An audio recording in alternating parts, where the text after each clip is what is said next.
Welcome to Discover Indie Film. I'm your host, Jeff Howard, and I've got filmmaker Eric Foss with me. Hey, Eric. Hello.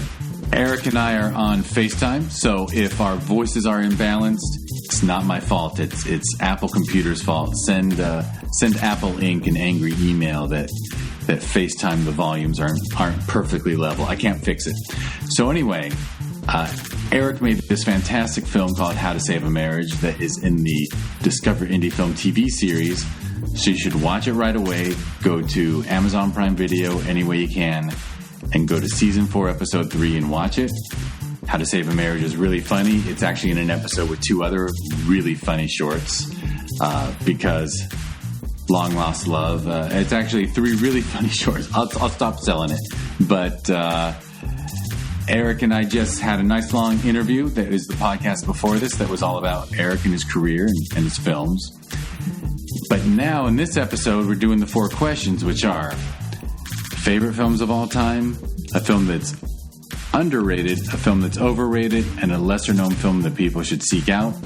They're just kind of fun, starts discussions, and it gives us some insight into what inspires filmmakers. So, Eric, without further ado, go ahead and tell us your favorite films. Okay, so it said that I can choose 3. Yeah, you can do more. I mean, there's no. I'm not a fascist. If you do 4, I'm not going to say I'm going back and removing one. Okay, so the film I've probably seen most is Fight Club. It's just a solid. To me, it's a solid movie, and it actually we were talking earlier about straddling that line between comedy and tragedy, and I feel like David Fincher does an incredible job in that film. Just like the humor, but the discomfort you feel simultaneous in that movie, I think is beautiful. And there's just beautifully shot, and the production design and everything is just incredible in that movie. Everything is great. The acting is superb. Yeah, I mean, 2 of the best actors. 3. I got to mention Helena Bonham Carter is oh, of course, super. Of course. She's so good in that role. Of course, yeah, totally. Yeah, 3 incredible. Yeah, for sure. Yeah, and what I'll always love to mention about Fight Club is every time you see it, you like it more. It's not that it has a surprise ending. Right. It's even better when you know the conceit of the film. Because you see all the little things they add in. You're like, oh my God, that's so brilliant. I didn't notice that. Yeah. Yeah, it's such a thorough universe Fincher creates there. Totally. The next one is SLC Punk. I grew up on that film, and it's just it's a part of me. That's so cool. I remember seeing that. I think I saw it at a festival. That's awesome. Yeah, that's a rad movie. I forget who there, and one of the kids in it became a big actor, right? Matthew Lillard was in it, right? Yeah. That's a good film. Yeah. So, yeah, I don't know. I could watch that film a million times. I love it. And there is a beautiful philosophy in it too. It's a pretty I mean, I consider the punk rock world to be quite immature at times, and it's not that. It's quite mature in its punk rock perspective, which I appreciate. And for those who don't know, SLC is Salt Lake City, so it's about being a punk rock kid in a Mormon world, really surrounded by that. Yeah. And they're the most brutal punks on the planet, apparently. And then my last one in the favorite list is West Side Story, which is very different from the first 2, but I do love musicals. And I think Sondheim, his lyrics in that are just mind-blowing. And still hold up to today. I mean, they're just some of the, iconic songs, right? Just yeah, from start to finish, that movie is amazing. That's a very cool list. It's very cool to put Fight Club and West Side Story together. Although there is fighting. That's true. I mean, it really is just a bunch of, they're all the same movie, actually, if you think about it. It's people like rebelling against society. Yeah. It's youth in revolt. Right. Then the next one is Underrated. Underrated. I don't know if these are underrated because I'm not sure. Like, I'm so unplugged from the film world, but I was thinking I Heart Huckabees and Thank You for Smoking. I don't know if they're underrated, but I don't hear people talk about them a lot. I remember, actually, yeah, between those two, I really remember loving Thank You for Smoking. It's such a good movie. Yeah, it's and so talk about dark. Yeah, right. That's so good, though. And that's that like comedy tragedy balance in that one, too. For sure. And I heard Huckabees. See, now I'm blanking on his name, but I mean, that's that big shot director. Oh, I'm not sure. You know, the guy who did, he started with Spanking the Monkey, and then I think he worked his way up through that. I can't believe I can't name his name. See, when I was younger, I could name like all the directors. You know, the guy who did, oh my God, now I'm blanking on the film that was Bradley Cooper and, well, now I've completely brought the podcast to a stop by trying to name someone. But I will not edit. I'll keep talking. I'm looking Jennifer, what's the Jennifer from Hunger Games? Naomi Watts? No. Well, Naomi Watts was in it, but yeah. I'm trying to think of Silver Linings Playbook. Oh, yeah. Same director, I think. David O. Russell? Yeah. I think it is, right? I don't know. You don't know? All right, well, hey, those are good ones. The most overrated movie, I'm going to make some enemies right now. Maybe that's common on this in this game. But I do like this movie, to be clear. I just think it's overrated. And I also love Christopher Nolan. But The Dark Knight, I think, is overrated. I think people lose their mind about that movie. And I think it could be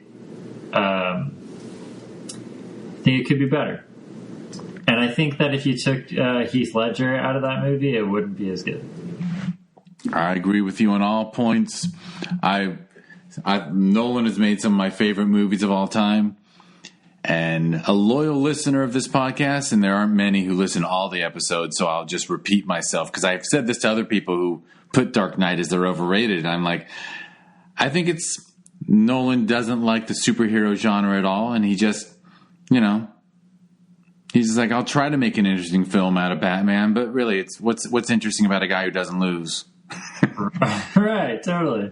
Yeah. So, he tried to make it interesting with the ferry, the two ferry boats full of people and this and that, and he did his best, but his heart wasn't in those three Batman movies. Those were paycheck projects, He was probably going home and working on films he cared about at night, working on other scripts with his brother or whatever. I don't know. Yeah, I'm with you. I think Nolan's a genius. Of course, I've had friends say to me when I express my Dark Knight feelings, they've said, well, I'm going to miss you because I can't be friends with you anymore. Exactly. I've had the same thing. So fair enough. And honestly, I haven't seen it since it was in theaters, so maybe it deserves another look from me. I don't know. I recently watched it again, and I don't know. It's cool. It's a good movie. It's not a bad movie, that's for sure. Yeah. And it's also one of the best superhero movies. For sure. And I like what you said, because, saying something's overrated doesn't mean it's bad. It just means there's too many people like our friends who don't want to be friends with us anymore, that we don't love it. Right. Yeah. So it's rated so highly that they'll lose the friendship over it. Yeah, exactly. It's like Nolan's 7th best film. Right. Yeah. But it's like one of the best films. So. Yeah, for sure. All right, well, there's only one question left, which is a lesser known for people to seek out. I mentioned earlier I like musicals a lot, and this is definitely one of my favorite musicals. It's called Dancer in the Dark. It's a Lars von Trier movie.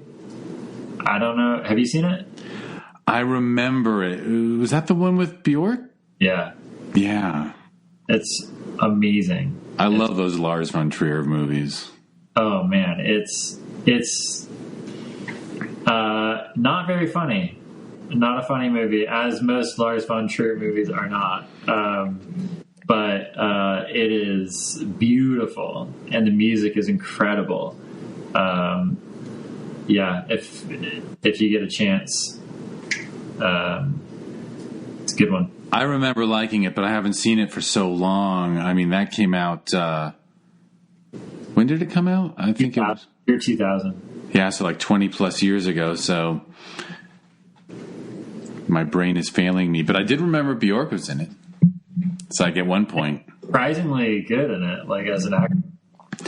Yeah, isn't it amazing? I mean, sometimes a singer can just come in and act up a storm. Right. I guess they're used to being in front of people on stage or whatever, or like making themselves feel emotions on stage. Yeah. What was that movie that just did so well? Stars Born?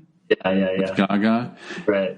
Yeah. But for every one of those, there's Madonna in Shanghai. What was that? Shanghai Express or something, whatever she did with Sean Penn, like the movie that destroyed 1,000 careers, or everyone touching it.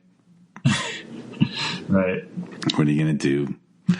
All right. Well, that's a cool list. I appreciate it. It's funny because SLC Punk could have been your lesser known people should seek out too. Because that's a cool film. That one should have a huge cult following. I think it does. At least for my generation. Well, that's so cool. That's so cool that it got discovered, right? Because you were probably watching it on video. Yeah, like because there was like a third wave of punk that happened when I was growing up, and all those wannabe punks like me were watching SLC Punk. Well, that's cool. Yeah, I have to admit, I was one of those kids who got into the Clash and stuff. Like in middle school, like when they were still touring. That's amazing. And it felt, and I was suburban, regular kid completely. Just, I just was listening to these records. I didn't live the life at all until I got older. And by then it was gone. But punk is the essence of art. In fact, make a point of watching, I think it'll be screening virtually, but there's this sort of a punk rock kind of film in the festival called Fall Back Down. It's made by this. She's like kind of this cool punk rock kind of director. In your festival? Yeah. It's going to be in Sherman Oaks. Oh, cool. Yeah, it was actually in Film Invasion virtually in June, and she's like, if you take it, it'll be an LA premiere, and I'm like, okay, cool. Because it's a great film, and it's got, like a guy goes from being I forget, it's like got like demonstrations, like, Antifa type demonstrations. Then he ends up in a sweatshop, like sewing clothes. It's cool. Oh, rad. Crazy. All right, well, stop talking about other films. And I'll just thank you, Eric Foss, for doing this. Yeah, thank you for having me. I'm on. Thanks for a good list, and people should watch your film, How to Save a Marriage, and Discover Indie Film. They should just go watch the Discover Indie Film TV series on Amazon Prime Video and give it 5 stars. what's funny about Amazon is each season gets its own ratings. So, like, if you rate season 4 that Eric's film is in, that doesn't mean I'm letting you off the hook. You got to go do seasons 1, 2, and 3 also, because, it's kind of funny. I'll just share with Eric that I think there's 24 films in a season, and there's 12 or 15 5-star reviews. I'm like, okay, so we're not even getting a 5-star review from everyone who has a film in this. It's kind of funny. But anyhow, I'll stop complaining about the stars, and I'll just thank everyone for listening. If you're listening to this podcast, subscribe to the podcast, give it 5 stars on whatever system you're listening on. Discover Indie Film is this podcast where we talk to the filmmakers who are on the festival circuit right now. And out of it came that TV series on Prime Video. So if you want to learn about Discover Indie Film, go to discoverindiefilm.com. And on social media, it's at DIFWins. And by the way, I didn't mention, but if you want to learn more about Eric and his work, go to notaserioushuman.com. And he's at Eric Foss Sucks. 3 S's in a row there for Foss and then Sucks. So that's how you look up Eric. And Eric's film How to Save a Marriage within Film Invasion Los Angeles, which we hold every June. You can learn about it at filminvasionla.com. And it's at Film Invasion LA on social media. And its sister festival, which is coming up soon, comes up every November. That's the Sherman Oaks Film Festival. ShermanOaksFF.com. And on social media, it's at ShermanOaksFF. And I've squozen out all the URLs and handles I'm supposed to. I used to not. I used to do like the dignified thing and be like, hey, if you want to look stuff up, just Google it. It's like, you know what?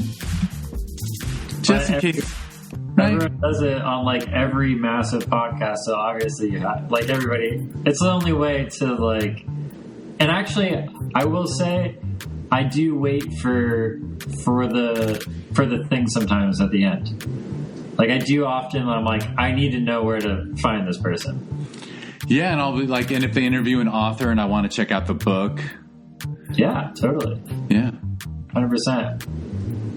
Absolutely. Well, there we go. We got that in common, too. All right, Eric. Well, thank you again. Thank you. And I will thank everyone for listening.